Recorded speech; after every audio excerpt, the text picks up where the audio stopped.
그 요즘에 이제 막 하락을 하고 또 뭐 호가는 조금씩 높여서 나오기도 하고 네네, 약간 뭐 맞아요. 혼란의 좀 시기이긴 한데 예. 보는 관점에 따라서. 네. 이게 뭐 언제 올라가냐보다 도대체 이게 뭐 언제 바닥이냐 그 바닥을 우리가 어떻게 확인할 수 있냐 그 이게 부분에 대해서 어렵죠. 좀 궁금해하는 굉장히 분들도 어렵죠. 많더라고요. 예. 혹시 좀 소장님만의 그 기준들이 좀 있으실까요? 이게 뭐 100% 기준 없어요. 100% 그렇죠. 기준이라는 게 어디 있겠습니까? 바닥을 보는 관점에 따라서 다른데 제가 바라보는 관점은 아까 앞서서 이야기했듯이 한번 집주인들이 져야 되거든요.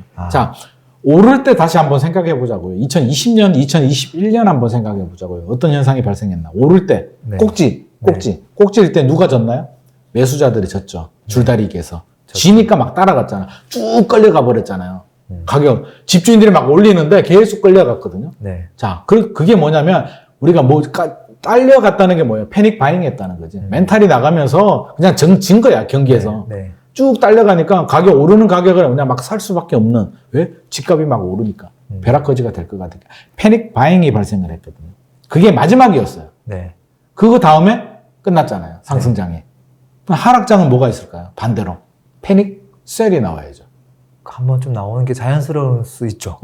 그러니까 패닉 셀이 뭐예요? 이번에는 매도자들이 져야 돼. 줄다리기에서 매도자들이 밑으로 쭉 끌려가야 돼. 그게 패닉 셀이거든요. 근데 앞서서 우리가 비슷한 이야기지만 패닉 셀이 언제 나오느냐? 아직은 아니 내가 왜 딸려가야 되지? 충분히 버틸 수가 있는데 금리도 안 오를 것 같고 공시가격도 내리고 규제도 풀리고 네. 나는 아직 아니야. 충분히 당기고 있는데 그게 1년 지나고 2년 지나고 3년 지나도 희망이 잘 안 보일 때 안 되겠다. 절망감?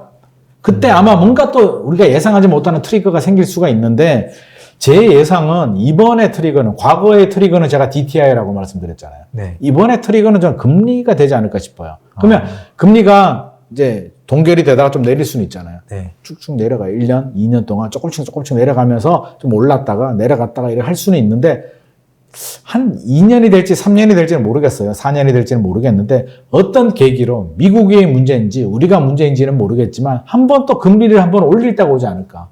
그게 예상치 못하는. 그러면 화들짝 놀라죠. 또 금리 올라? 그러면서 2022년 작년 올해 트라우마가 또 나오겠죠. 야 금리 또 올린대. 큰일 났다.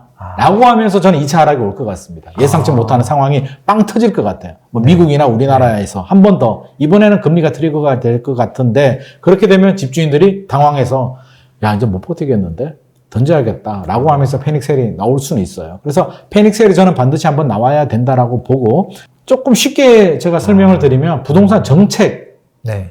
부동산 대책이라고 하는데 부동산 대책이 사실은 굉장히 재밌어요. 뭐가 재밌냐면 너무 단순해가지고 네. 뭐가 단순하냐면 많은 분들이 그렇게 말씀하시는 분들이 있어요. 보수가 집권하면 집값 풀어준다. 네. 네. 네. 집값 올리려고 저거 보수들. 네. 가진 자들 편이야. 자 진보가 잡으면 상대적으로 무주택자들 편이야. 규제를 해서 집값 잡으려고 해. 천만의 말씀, 만만의 말씀. 그거는 정치 프레임이고요. 네. 말도 안 되는 얘기예요. 왜? 집값이 오르면 오버슈팅이 되면 규제를 하고요. 네. 집값이 내려서 기준선 아래로 내려서 언더슈팅이 되면 규제를 풉니다. 네. 그거는 어느 정권이랑 마찬가지예요. 공교롭게도 맞아떨어졌어. 노무현 정부 때 집값이 오르니까 규제를 했네? 노무현 진보인데 규제하네. 이명박 때 규제를 풀어요. 보수니까. 야 보수니까 규제 푸네. 박근혜도 풀었네. 천만의 말씀. 집값이 떨어지니까. 글로벌 금융위기 때부터 떨어지니까 규제를 풀어요. 문재인 대통령이 진보인데 규제를 하네? 집값이 오르니까. 딱딱 맞아떨어지는데 더 과거로 가보면 안 맞아떨어지죠. 김대중 전 대통령 진보인가 보수인가? 따져보면은 진보에 가깝죠. 규제를 풀어줬나 했나? 처음에 2년 반은 규제를 풀어줬고요. IMF 극복하려고. 마지막 1년은 또 규제를 했어요. 네. 풀어줬다 했어요. 김영삼 전 대통령 아무것도 안 했어요. 유일하게 부동산 대책이 안 나온 정부가 김영삼 전 대통령 시절이에요. 왜 안 나왔냐? 그 얘기는 뭐예요? 할 필요가 없으니까. 네. 집값이 오르지도 않고 내리지도 않았다는 얘기예요. 네. 최근에 2023년 최근에 2월, 3월, 4월 부동산 규제 풀어준 거 봤어요? 못 봤죠. 안 풀어줬죠. 네. 풀어줬는데 전매제한 풀어줬잖아. 그거는 1.3 대책 때 나온 게 후속 조치고요. 네. 추가 대책이 나온 거 하나도 없습니다. 왜? 네. 집값이 더 안 떨어지니까 안 풀어주는 거예요. 더 과거로 가더라도. 그럼 노태우 대통령 보수죠. 군부정부 시절이잖아요. 네. 근데 노태우 대통령이 1기 신도시 200만 호 주택 건설 계획이 나오고요. 규제도 어제 어마어마하게 규제를 했단 말이에요. 그때 규제가 1세대 1주택 양도세 비과세 기준이 3년 거주 5년 보유였어요. 네. 지금은 규제 지역은 2년 거주 2년 보유. 누가 더 무서워요? 3년 동안 살아야 되고 5년 동안 보유해야 비과세를 받을 수 있단 말이에요. 왜 보수 정부가 더 무서워? 토지 공개념? 요즘 토지 공개념 얘기하면 난리 나잖아요. 부들부들 떨잖아요. 콩사탕이야? 네. 무슨 토지가 공개념? 토지 공개념? 노태우 전 대통령 때 했습니다. 네. 누가 풀어줬냐? 김대중 전 대통령 때 풀어줬습니다. 네. 그러니까 그런 원칙은 맞지 않고 오르면 규제하고 내리면 규제 푼다. 아주 심플합니다. 그 심플한 규제가 40년 동안 지금 계속 되고 있어요. 문재인 정부, 윤석열 정부 마찬가지입니다. 네. 자, 그러면 집값이 떨어지면 규제를 푼다고 했잖아요. 네. 제가 더 떨어질 수 있다라고 했죠. 네. 그러면 떨어질 때마다 규제가 나온다는 얘기는 규제가 앞으로 뭐가 풀릴지를 보면 답이 나오겠죠. 네. 그러면 남은 규제가 뭐였지? 일단 이번에 토지 거래 허가. 안 남았죠. 그건 서울시가 이제 칼자루 쥐고 있는데 네. 4월에 토지 거래 허가 안 풀어주기로 했습니다. 성수, 여의도, 네. 목동, 어디죠? 압구정? 네. 안 풀어줘요. 4월에 그들 지역들이 안 풀어준다는 얘기는 5월, 6월에 잠실, 삼성동 일대 안 풀어준다는 얘기예요. 안 풀어줘요. 왜 안 풀어줬냐? 정부가 집값 살리려고 규제를 푸는데 토지 거래 허가는 왜 안 풀어줬지? 왜? 집값이 안 떨어지니까. 더 이상 안 떨어지니까 안 풀어준 거예요. 아주 단순해요. 만약에 토지 거래 허가가 이제 5년 동안이고요. 최장 기간이 1년 단위로 이제 갱신을 하는데 이 갱신 기간이 만약에 작년 12월이나 1월이었다면 풀어주죠. 그때는 폭락했으니까. 근데 마침 4월이야. 마침 집값이 오르지도 않고 내리지도 않았을 때 딱 걸리니까 서울시에서 왜? 내가 왜 풀어줘야 되지? 우리가 서울시장이라도 풀어줄까요? 풀어줬는데 집값이 급등해요. 칭찬받을까요? 욕먹을까요? 욕먹겠죠. 욕먹지. 정치인들은 욕먹지. 내가 왜 푸지? 풀어줘가서 집주인들 입장에서는 말이 되죠. 야, 오를 때 규제했는데 집값이 안 오르면 풀어줘야 되는 거 아니야? 천만의 말씀. 오르면 규제하고 내려야만 풀린다고요. 명분이 있어야 되는데 명분이 없으니까 이걸 풀어줄 이유가 없다니까. 이유가 애매한 거죠. 굳이 왜 풀어줘야 되냐고. 풀어줘서 욕먹을 일이 뻔한데 안 풀어주죠. 언제 풀린다? 아마 내년에 총선 앞두고 풀어줄 가능성이 높습니다. 최장 5년이니까 내년에 안 풀면 후내년에 무조건 풀어줘야 되거든요. 그러니까 그거는 내년에 총선 앞두고 할 가능성이 높고, 자, 그 다음 남은 게 뭐? 규제지역. 강남 3구, 용산구. 네. 그거 왜 남겨뒀을까요? 1월 달에 다 풀어버리지? 국토부도 알죠? 뭘 알아? 지금 하락이 끝이 아니라는 거. 이게 끝이면 바닥이라고 확신이 들면 다 풀었죠. 아니야. 이건 남겨둬야 돼. 마지막 카드야. 마지막 카드 남겨둬야죠. 우리가 비장의 카드는 항상 마지막에 쓰잖아요. 남겨둬. 강남 3구, 용산구 남겨뒀어요. 또 남겨둔 게 뭐? DSR. 대출 규제 풀어준다라고 하는데 뭘 풀어줬다? LTV하고 DTI를 풀어줬지 DSR 소득 대비 상환 비율 안 풀어주죠. 유일하게 풀어준 게 특례보금자리. 한시적으로. 네. 특별히 이것만 풀어주지 나머지 DSR은 풀어주지 않습니다. 그래서 DSR 남아있고요. 마지막으로 또 뭐 남아있다라면 박근혜 정부 때 나온 빚내서 집 사라 5년간 양도세 면제. 네. 요 정도 남아있어요. 정부가 가지고 있는 카드예요.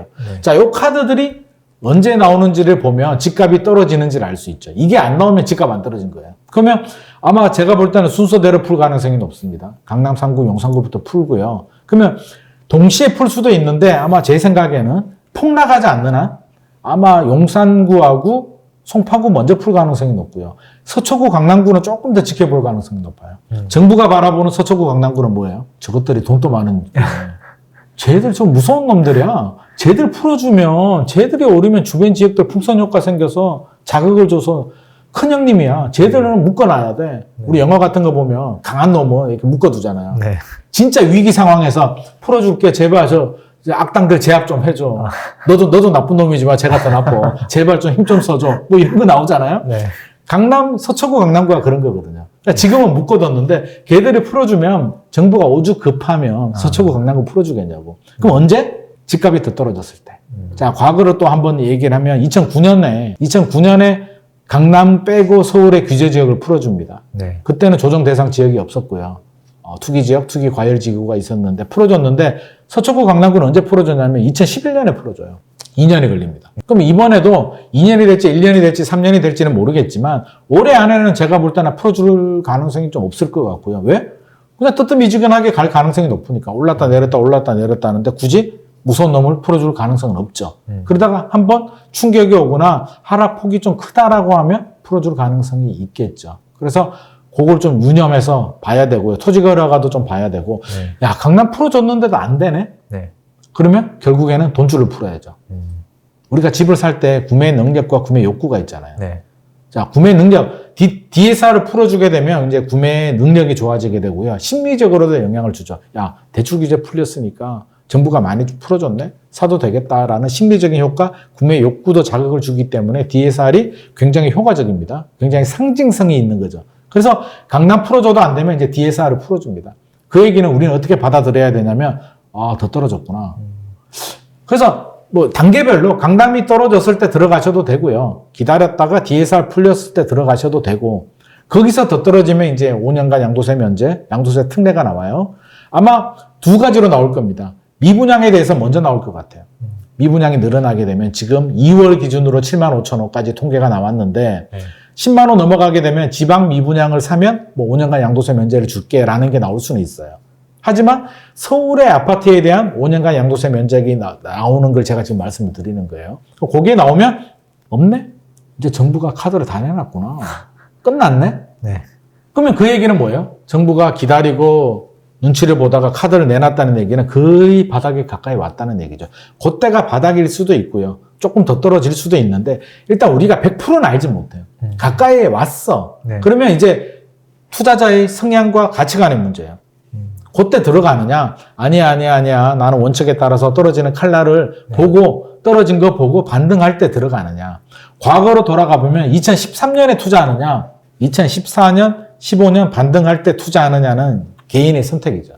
2013년, 12년, 13년에 투자하신 분들은 2012년은 굉장히 공격적인 위험 회피가 아니라 거의 뭐 위험 추구형 같은 분들이 들어갔고 2013년도는 위험 회피 성향 중에서 굉장히 공격적인 분들이 들어갔고 2014년, 15년에 들어가신 분들이 이론적으로는 가장 완벽한 타이밍에 들어간 거죠. 원래 떨어지는 칼날은 잡는 게 아니니까. 그러니까 거래량이 늘어나고 가격 소폭 올라갈 때 흐름을 보면 거래량도 늘어나고 반등하고 그러면 10억짜리가 예를 들어서 6억까지 떨어져요. 떨어졌다가 물론 왔다 갔다 할 수는 있죠. 뭐 지금부터 보면 10억이 7억으로 떨어졌다가 8억 올랐다가 한 9억까지 갈 수도 있다가 다시 또 떨어졌다가 올랐다가 떨어졌다가 다시 7억, 6억 5천까지 떨어질 수도 있거든요. 2차 하락 때. 떨어졌다가 7억 5천까지 올라요. 그러면 그때가 2014년, 15년 요 무렵이거든요. 그러면 그때도 이제 갈려지죠. 또 겁이 많으신 분들은 또 떨어질 것 같은데? 아니면 그때 샀어야 되는데 2013년, 12년에 샀어야 되는데 좀 올랐어. 5천만 원 1억 올랐네? 아쉽다. 나 기다렸다가 더 떨어지면 살래? 그때는 더 안 떨어지죠. 그때는 이제 상승기 진입을 했기 때문에 회복기 상승기 진입을 했기 때문에 그때는 2014년, 15년에는 들어갔어야 되는 게 맞죠. 그러니까 이제 그런 바닥의 시그널을 오더라도 공격적인 성향 또는 약간 보수적인 성향에 따라서 들어가는 타이밍은 아마 분명히 다를 겁니다. 더 보수적인 분들은 더 늦게 들어가고요. 네. 2017년, 18년, 19년 뒤늦게 2020년, 2021년에 들어가신 분들은 이제 좀 늦게 들어가신 거죠, 사실은. 이 타이밍을 보면. 근데 이제 우리 2030들은 저는 충분히 이해를 하는 게 원래 주택 구매 연령도 아니었고 네. 원래 관심도 없었는데 집값이 계속 오르네. 17, 18, 19, 20. 그러니까 이게 우리 기성세대들과 정치권의 잘못이에요. 정부의 잘못이에요. 집값을 빨리 안정시켜 줬으면 우리 2030들 연끌을 그렇게 안 했겠죠. 근데 관심도 없었고 나는 살 생각도 없고 준비도 안 됐는데 계속 오르고 막 불안하고 벼락거지가 될 것 같으니까 무리하게 들어간 거거든요. 그래서 어떻게 보면 저는 그렇게 들어가신 분들, 물론 뭐 10주택 이렇게 투자하신 분들 말고 한 개 어떻게 연끌해서 들어가신 분들 중에 힘드신 분들은 저는 그분 잘못은 아니라고 생각을 합니다. 그래서 그분들을 위한 저리 대환대출 상품 같은 건 좀 정부가 적극적으로 좀 제공을 해줘야 되지 않나 하는 생각을 합니다. 바닥에 있어서 아파트 가격, 시세 이런 것만 쳐다볼 게 아니라 일단 첫 번째로는 금리 중요하고 특히 올해는 맞습니다. 그리고 정부가 어떤 정책을 꺼내는지 네. 그걸 보면 심플하다. 정권 같은 걸 보지 말고 그럼요. 당연히 이게 그걸 뭐하러 봐요? 거의 바닥이거나 진짜 하락할 것 같으니까 네. 풀어주는 거고. 당연하죠. 아주 쉽게 생각하면 그러니까 부동산이 어렵지 않아요. 네네네. 근데 이제 법률로 들어가면 어려울 수는 있어. 법이 좀 많잖아요. 예, 깊게 들어가면 좀 어려웠어요. 근데 법은 우리가 몰라도 돼. 그냥 네. 기본적인 그런 메커니즘과 상식만 가지고 있으면은요, 이상한데? 필요한데 정도만 알면 필요하면 세무사 만나면 되고요. 네. 부동산 좀 깊이 알고 싶으면 중개사나 전문가 만나든지 법률이 필요하면 변호사를 만나면 되지 내가 다 알 필요는 없으니까 절대 두려움을 가질 필요는 없습니다. 그러면 지금 이제 무주택자하고 1주택자 뭐 이런 분들 어떤 선택해야 되나 뭐 되게 고민하고 있을 것 같기는 한데 고민되죠. 이런 이제 이야기를 듣고 나면 더 고민될 것 같아요. 그렇잖아요. 아, 맞아요. 아, 이거 좀 무주택자 그래서 어떻게 하라는 거야? 입장에서 응. 먼저 조금 조언을 해줄 수 있는 부분도 있을까요? 맞아요. 무주택자들, 1주택자들 좀 구분을 해야 되는데요. 네. 무주택자들 같은 경우도 저는 구분을 해야 된다고 봐요. 아, 무슨 구분이냐면 저는 지금도 물어봐요. 집을 사고 싶어요. 무주택입니다. 네. 그럼 제가 가장 먼저 물어보는 게 필요해요? 아하. 지금 1년 안에 집을 사야 될 일이 있나요? 그렇죠? 일이 있을 수 있잖아요. 있죠. 결혼을 앞두고 여자친구가 꼭 우리 집에서 신혼을 하고 싶대. 그건 필요한 이유 아니에요? 아니면 자녀, 네. 또는 자녀 교육, 네. 또는 부모님 봉양 네. 해야 돼. 아니면 지금 집이 뭐 만기가 끝나가지고 꼭 사야 되는 상황. 그럼 사야죠. 네. 사야지. 왜? 아버지, 제가요, 랭군 TV를 보니까 좀 기다려라네요. 아버지, 연세는 좀 많으시지만 제가 타이밍 잡을 때까지 바닥에 시그널이 올 때까지 3년만 기다려 보세요. 네. 아버지 3년 못 기다릴 수도 있어요. 아. 그러니까 필요하면 해야 돼. 네. 아들아, 딸아, 아빠가 타이밍 잡아야 되니까 잠시만 좀 불편하더라도 살고 있자. 애 이미 대학 갔어. 네. 그러니까 좋은 학군에 갈 타이밍도 놓쳤어. 그러니까 필요하면 하시는 게 맞다. 그런데 필요하면 제가 두 번째 물어보죠. 자금 계획은 괜찮으세요? 무리하게 대출을 받아야 되나요? 아직 금리 인상 끝나지 않았는데요. 아직 뭐 침체기라면 침체기죠. 침체기가 뭐 빨리 끝나면 좋겠지만 3년 또는 그 이상 갈 수도 있는데요. 안 갈 수도 있겠지만 괜찮으세요? 대출이자, 지금의 대출이자 또는 예상치 못하는 상황이 발생해서 대출이자가 더 올라갈 수도 있잖아요. 그건 우리가 모르니까. 네. 리스크 관리는 항상 그거거든요. 네. 항상 최악의 상황을 예상을 해서 3년 이상 대출이자를 낼 수 있느냐. 제가 2020년, 2021년에도 상담을 할 때 네. 연끌하시는 분들이 이제 상담 받으러 와요. 그러면 제가 항상 물어보는 게 그거예요. 그때는 이제 저금리였잖아요. 그렇죠. 많이 올랐어요. 그러니까 필요하시다면 제가 사는 거는 말리지는 않겠습니다. 근데 집값이 많이 오른 거는 사실이고요. 네. 분명히 알고 계셔야 됩니다. 과도한 상승에 대한 필요가 많이 누적이 됐습니다. 물론 더 오를 수도 있고 조정이 될 수도 있는데 만약에 조정이 되면 금리가 올라갈 수도 있습니다. 지금 금리 2배 정도 대출이자를 내고 3년 정도 이자 낼 수 있는 그런 정도 리스크 관리가 된다면 필요하시다면 하세요. 그건 어쩔 수가 없습니다. 필요하다는데. 집이란 게 오직 투기 목적이 아니잖아요. 네. 내가 잘 필요한 이유도 있잖아요. 그렇죠. 거주도 해야 되고. 두 가지 목적이 있기 때문에 지금도 똑같은 답변을 저는 드리고 싶습니다. 필요하냐? 네. 자금 계획에 문제 없어? 지금보다 금리가 더 올라가지고 그래도 3년 정도 이자 내는데 뭐 버틸만 해? 필요하다면 하세요. 이제 근데 1차 하락은 우리가 확인했죠? 2020년에는 하락을 확인 못했잖아요. 네.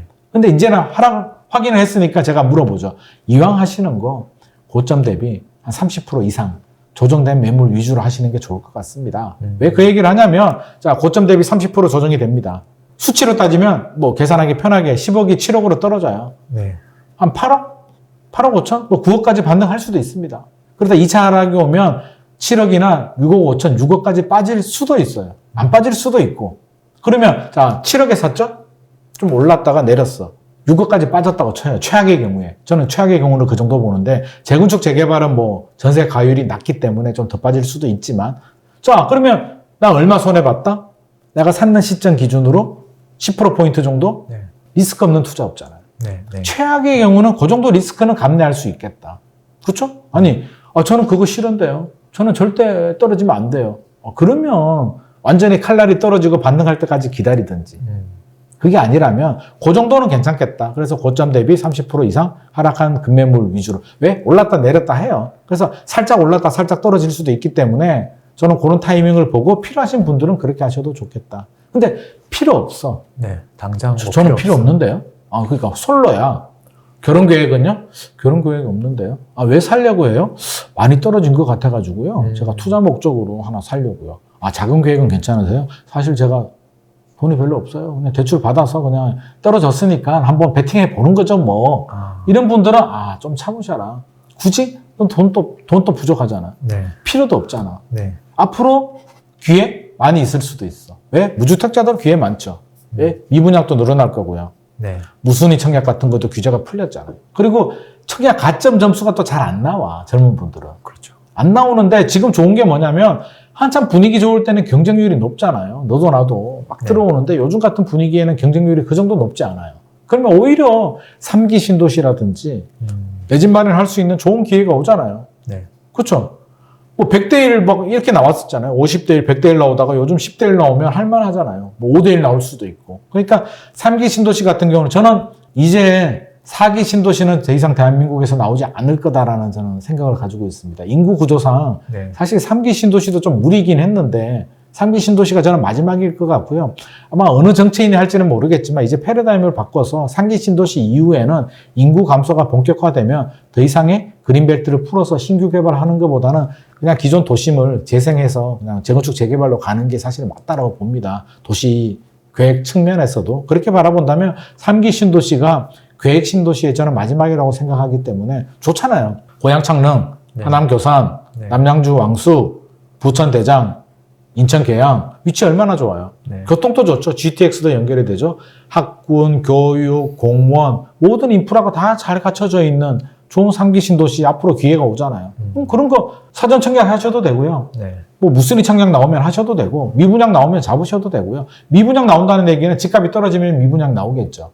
동탄 2신도시 미분양 많이 나왔죠. 그 후로 집값 많이 올랐잖아요. 물량이 나올 때 그게 신도시가 참 재밌는 게 신도시 발표할 때는 언제 발표하느냐? 공급이 부족해. 왜 공급이 부족해? 집값이 오르니까. 자, 집값이 오르면 정부는 처음에 규제를 해요. 수요와 공급이잖아요. 수요를 막 눌러. 안 눌러지지? 수요가 많아지면서 집값이 올라. 그럼 두 번째 찾는 이유가 상대적이잖아요. 공급이 부족하네?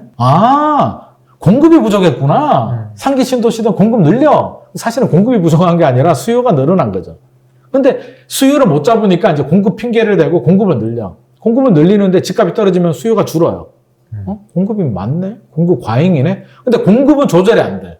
한번 시작해버리면 조절이 안 되거든요. 그럼 공급 과잉이 발생해요. 신도시가 분양 물량이 본격적으로 나오거나 입주할 때 되면 약간 공급 과잉의 후유증이 있어요. 그때 심한 경우는 마이너스 프리미엄이 나올 수도 있고요. 네. 아니면 프리미엄이 낮게 나올 수도 있어요. 시범단지 입지 좋은데. 네. 그런 거는 저는 노려보다 괜찮겠다. 집이 있는 사람들도. 혹시나 집이 있고 뭐 자녀들 있는 분들은 저는 저희 애한테도 얘기를 합니다. 3기 신도시 안 나올 수도 있지만 혹시라도 그런 거 미분양이라든지 또는 혹시라도 마이너스 나오든지 분위기가 안 좋아서 네. 부동산 시장 분위기가 안 좋으면서 공급 물량이 많아서 후유증으로 그런 거 나오면 그때 노려보자. 안 나오면 어쩔 수는 없지만 네. 저는 그런 이야기를 하거든요. 저희 애한테도. 네. 그러니까 자금력이 부족하고 당장 필요 없는 분들은 앞으로 나오는 기회들. 안타까운 건 또 그렇게 집값이 떨어지고 막 미분양 나오고요. 막 마이너스 프리미엄 나오면 또 무서워서 안 들어가. 그렇죠. 사실은 그때가 이제 바닥을 지나가는 과정인데. 그렇죠. 그러니까 좀 냉정하게 보셔라. 분위기에 휩쓸리지 마셔라. 오를 때 너무 흥분하지 말고 내릴 때 너무 공포의 지배를 받지 말자. 냉정하게 보면 반대로 해석하면 쉬워요. 많이 올라서 우리가 공포, 패닉 왔잖아요. 패닉 바잉할 때 반대로 생각하면 이게 거의 끝나가는구나.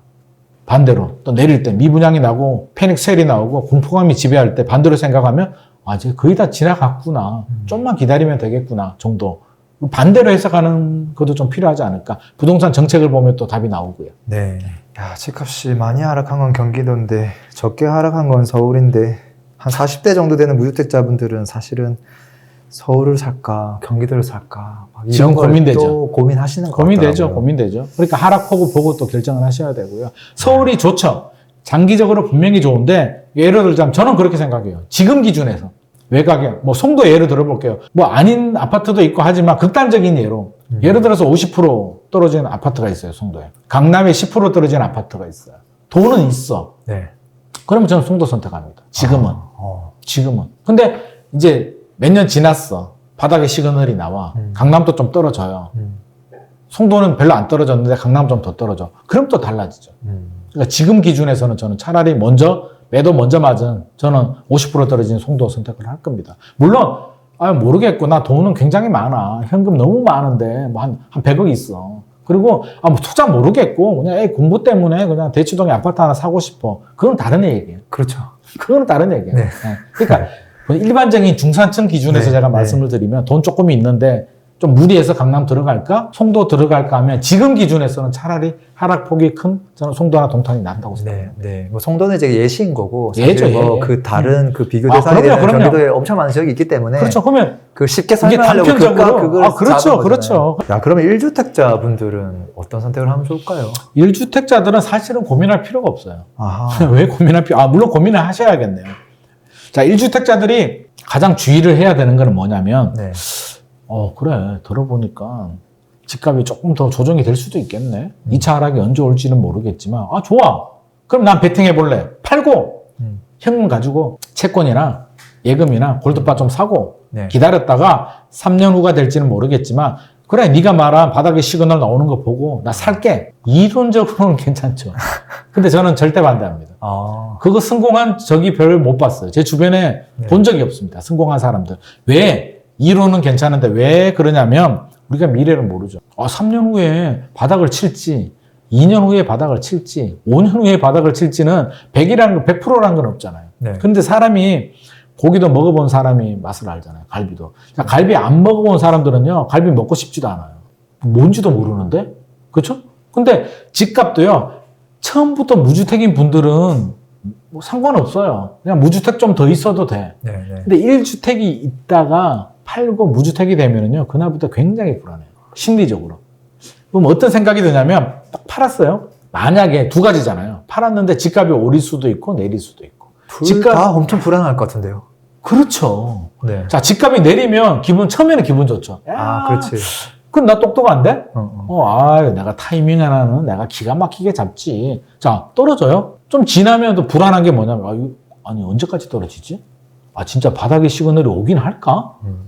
기니만이 말 듣고 내가 기다리는데, 내가 쟤 믿어도 될까? 아닌 것 같은데? 막 불안이 하루에 몇 번씩 왔다 갔다 해요.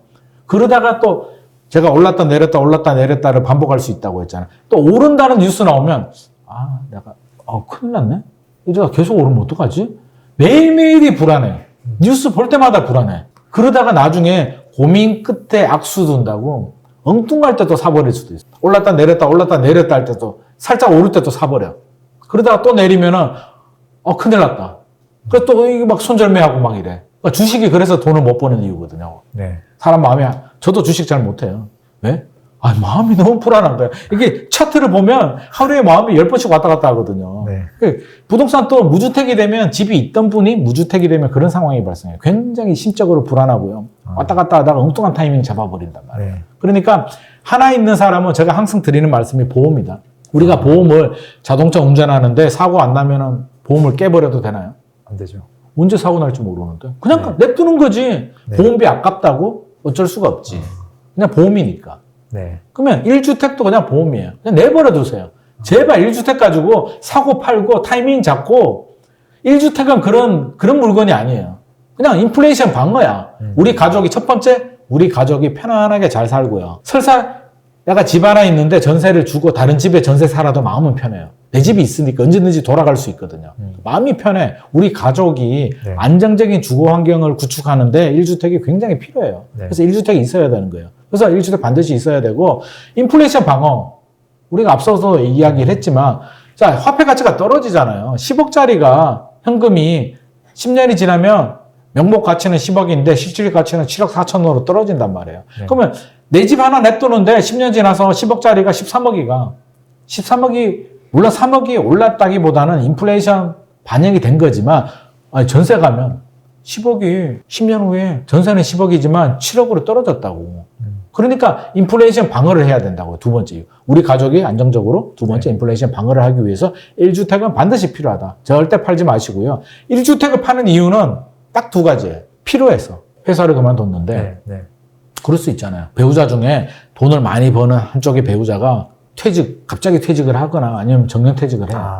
수입이 줄죠. 국민연금이나 연금을 들었는데 수입이 줄어. 그러면 어떻게 해야 된다? 아무리 지출을 줄여도 우리가 줄일 수 있는 한계가 있어요. 네. 네. 네. 사람마다 달라. 1,000만 원 벌던 사람은 500만 원까지는 줄일 수가 있어요.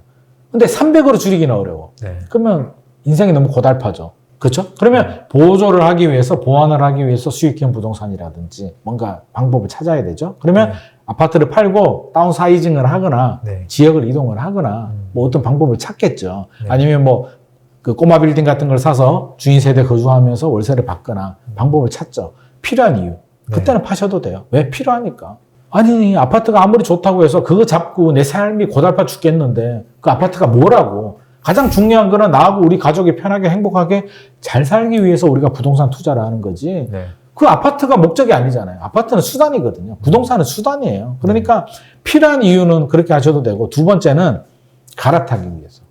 상급지로 갈아타든 평수를 늘리든, 아 내가 25평 살고 있는데 애가 2명인데 애가 커가지고 각각 방 하나를 줘야 되고 돈도 좀 있고 하시는 분들은 갈아타셔도 되잖아요. 갈아타는데 내 집을 팔고 갈아타야죠. 그건 맞죠. 네. 근데 갈아타기의 원칙은요, 실시간으로 움직여야 돼요. 집값이 상승기 때는 내 집을 늦게 팔고 먼저 잡고 내 집을 늦게 파는 게 맞고, 하락기 때는 또 반대로 해도 되는데 지금처럼 어중간할 때는 그냥 동시에 움직이는 게 제일 속편해요. 왜? 팔고 현금 가지고 있다가 타이밍 잡으려다가 오르면 불안해서 못 잡고요. 내리면 또 하다가 못 잡고, 잘못하면 계속 무주택으로 가버리거든요. 보험이 없어져 버리잖아요. 그러니까 갈아타려고 하면 계산해 보세요. 내 집이 얼마나 떨어졌는지, 내가 갈아타고 싶은 뭐 그 아파트의 평수를 늘릴 수도 있고요. 그 근처 다른 아파트거나 다른 지역의 아파트가 기존에 갈아타려면 5억이 필요했는데 이제는 3억이 필요해. 뭐 오히려 조건이 좋아졌잖아요.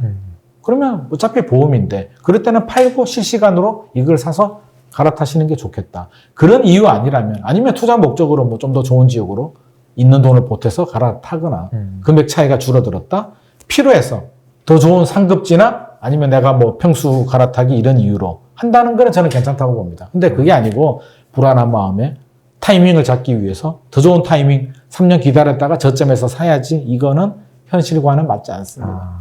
그거는 진짜 힘들어요. 그건 운이에요. 운칠 어떻게 기삼이야. 보면은 이야기만 탁 듣고 진짜 똑똑한 사람은 이걸 팔고 현금 보유하는 게 베스트인데 오히려 이 선택이 가장 지금 위험하다는 거예요. 그거는 똑똑의 문제가 아니에요.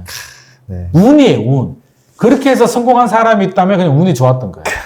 그거 절대, 우리 그러면 주식 투자해서 성공 못하는 사람이 어디 있어요? 그렇죠. 이론은 다 알지, 주식도. 네. 주식도 이론은 뭐예요? 아, 좋은 주식 사서 장기 가치 투자하고 흐름에 흔들리지 말고 종합주가 잘 보고, 그럼 하기 쉽지. 해보세요. 그게 되나? 왜 10명 중에 9명이 주식에서 돈을 못 버냐고. 벌었다고요? 그거는 상승장일 때 누구나 벌 때 버는 거고, 10년 단위로 내가 주식 투자해가지고 10년 단위로 따져보세요. 돈 번 사람 많지 않습니다.